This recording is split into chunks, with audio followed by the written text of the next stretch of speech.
Hello and welcome to a new video. Today we're going to be flying Virgin Atlantic on their A340-600 product, and I'm really looking forward to it. If you saw my last Virgin Atlantic video, you'll know that I flew the 787 out to JFK, and today we're going to fly back to Heathrow on the A340, so enjoy the video. So I'm actually through security now, and one thing you'll really see here is that it's very, very quiet. Obviously it's pretty early in the morning, it's about 5 AM, but Terminal 4, it's a Delta terminal, it's very quiet, not many shops are open. And the thing I've noticed most is that it's terribly, terribly signposted. So I'm looking for the Virgin Atlantic clubhouse here at JFK, and all I can see is signs for the Delta, Delta Sky Club. I can't see anything for Virgin Atlantic, so I've assumed that they're close to each other. Being partners, I've assumed they're pretty close to each other, so I'm heading to Delta Sky Club. But that is the first thing I've really noticed here, that everything is really poorly signposted here in JFK Terminal 4. This is the first sign I have seen that says airline lounges. I had absolutely no idea where it was. It's so poorly signposted. It's actually a very weird terminal, and it's so quiet. It's pretty eerie, actually.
I'm now on board the A340 in upper class, and as you may be able to see, the seat is actually older than the 787 upper class. It's the same kind of design, but it's actually, the leather is more squidgy, you could say, and it's actually more comfortable, I find.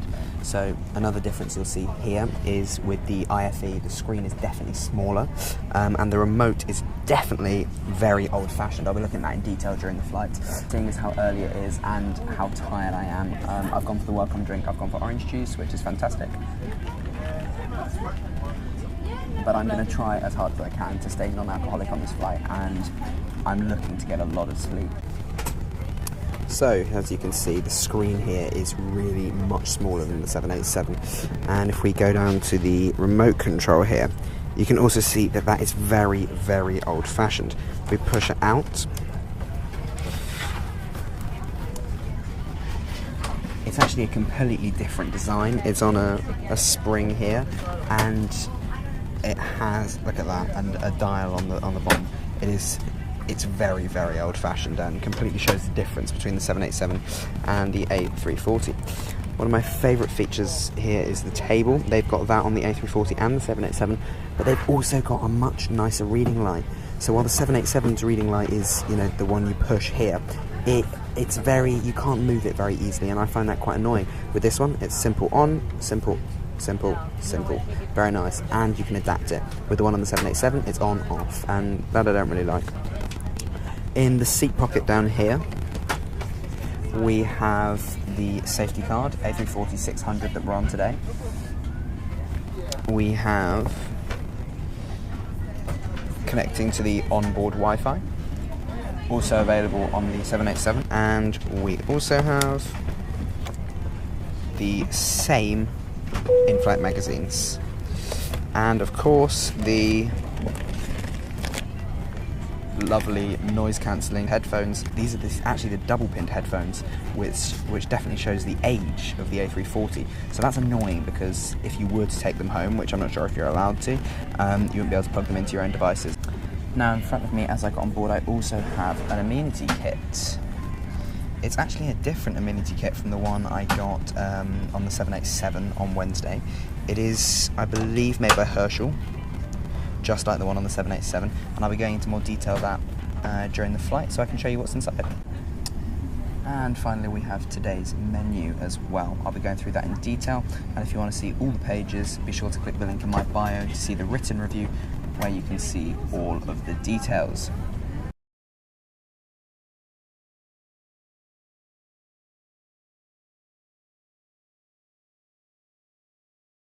My starter has just arrived, and I went for the Hawaiian salmon poke, which looks really great. The layout is fantastic, and yeah, I'm really looking forward to trying it. Let me show you what it looks like.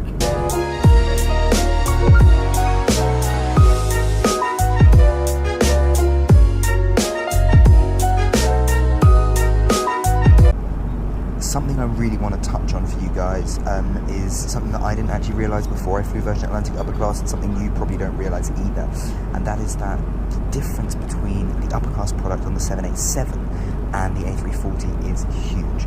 Although it's a very similar seat, as I said at the beginning, it's maybe a little bit more comfortable, this one. The controls are very, very outdated.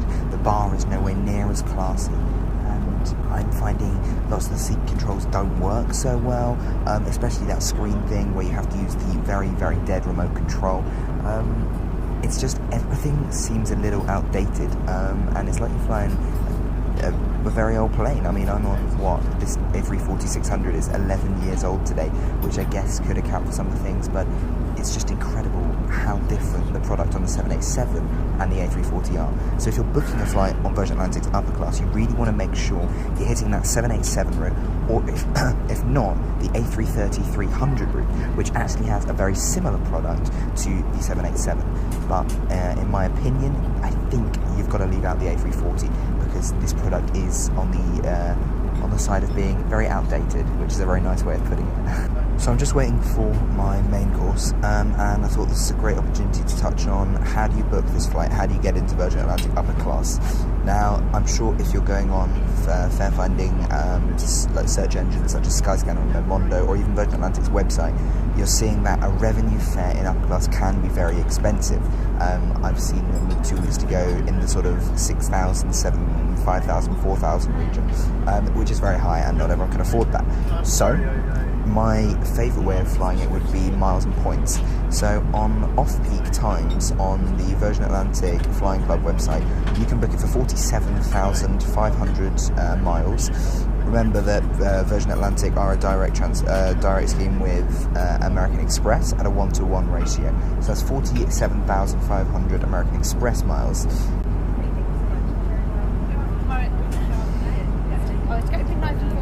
Thank you very much. Cheers. Here it is. So I've gone for the steak for my main course. Just got to get me a knife and fork as they were taken away earlier. Thank you very much. Cheers. Yeah, it looks fantastic. It's well done. Who knows how it's going to taste. Let me show you what it looks like before I tuck in.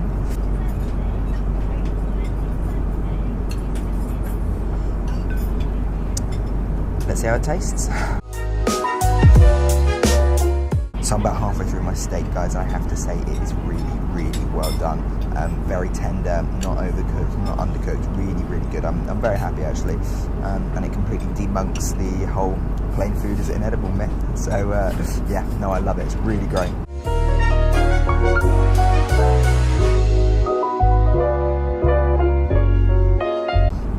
I gotta say, that steak was very good, but very big.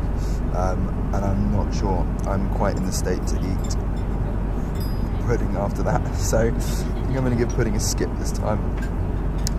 But yeah, meal again fantastic. One thing I always love about Virgin Atlantic is their food. On the way in on the 787, I had some fantastic meals just now. That was really, really great again. So yeah, Virgin Atlantic food is a really, really, really positive one for me.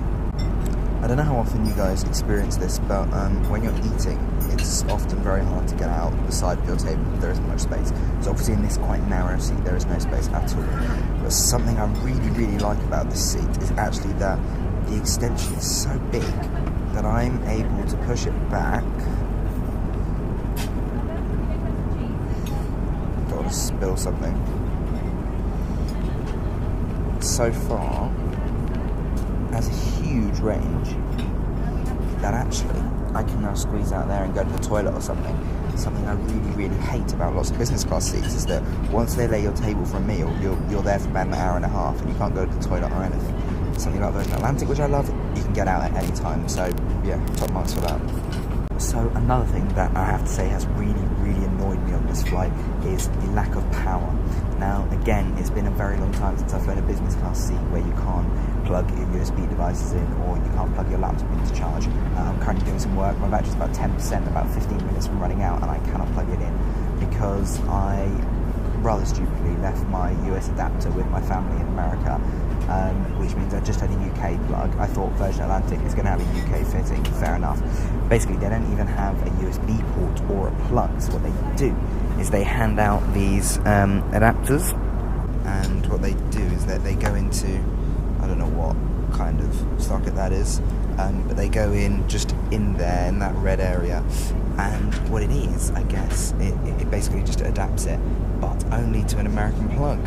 And obviously I don't have my American plug with me, which has really, really annoyed me, and it basically means I can't charge anything during the flight. Luckily I had my portable charger, so I could charge my phone on that, and I could charge some GoPro batteries, but I mean it completely drained the battery. It is just small things, but that lack of kind of just being modern, really.